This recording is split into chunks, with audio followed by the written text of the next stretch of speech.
ڕۆژاوا ئەزموونێکی ناوازە لە نووسینی لەتیف فاتح فەرەج. لە 2011ەوە ڕۆژاوای کوردستان لە بەردەم ئاڵنگاری و وەرچەرخانی بەردەوامدایە.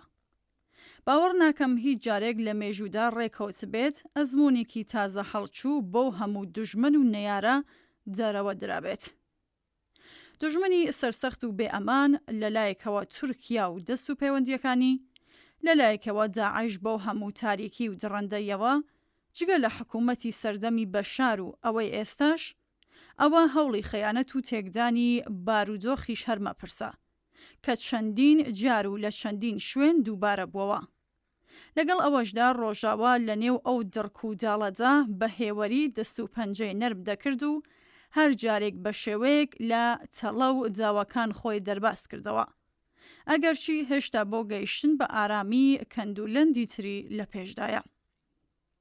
گفتوگۆ جیاجیەکانی ڕۆژاوا لەگەڵ دەوڵەتی تورک، لەگەڵ شەرع و هەتەشا، لەگەڵ ئەنەکەسە و لەگەڵ خەڵکانی تر بەرز و نەرزمی بەخۆیەوە دەبینێت.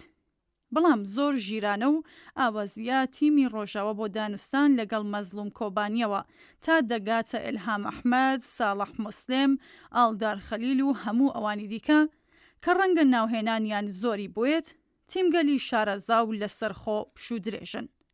ئەوەش خاڵی بەهێزی دانوستان جەرزەخات. لە شەڕ ناترسین کە ڕووی تێکردین دێکەین، بەڵام نامانەوەی خوێنی کەس بڕژێ.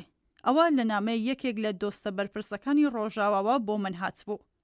ئەوەی لە کۆبانی بەڕێوە چوو لە کاتی شەڕی داعش بۆ هەموو دنیای سەلمان کە ئەم گەلە ئەو هێزە لە شەڕ ناترسێت، بەڵام نایەوێت هیچ دایکێک جەرکی بسووتێت، با دایکی ئەو دوژمنەش بێت کە هاتووە ماڵەکە وێران کات.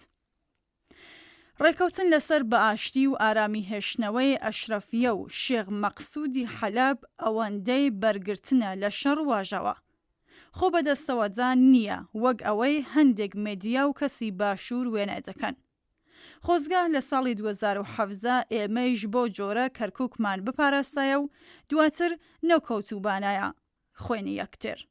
ڕاستە بە جۆرێک لە جۆرەکان ئەمریکا و بە تایبەتتر فەڕەنسا هاوکار و پشتیوانی ئەزموونی ڕۆژاوان، بەڵام ئەوە خۆشیانن بەو پەڕی گەرم و مکۆڕیەوە ئەزموونەکەیان بەرەو پێش دەبەن و نایانەوێت بکەوێتە نێو شەڕەوە، هەرچەند بەردەوام هەڕەشەی شەڕی ئەملا ئۆلای لەسەرە.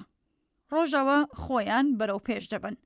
بێگوێزانە ئەوەی هەتەشە و ئەحمەد شەرع چ جۆرە دەستوورێکی کوێرانە دەنووسن و چ جۆرە حکوومەتێکی ناجۆر دروست دەکەن. ئەوان هەنگاو دەنێن و دەیانەوێت بە هەنگاوەکانیان سەرسامی ئەوانی تر بۆ گەڕانەوە بۆ ئاوەز پەلکێش بکەن. ئەو ئەزموونە شایانی هەموو پشتگیریەکی سەرتاسەری کوردستانیە و پێویستە هەمووان هاوکار و پشتیوانی بن. ئێستا لەناو ئەو بارودۆخە پڕکێشە و هەڕەشە شەڕی ناوچەکەدا ڕۆژاوا ناوازەترین بەڕێوەبەرایەتیە کە نێتەوە و ئاینە جیاوازەکان زۆر بە تەبایی و پێکەوەتیادا دەژین.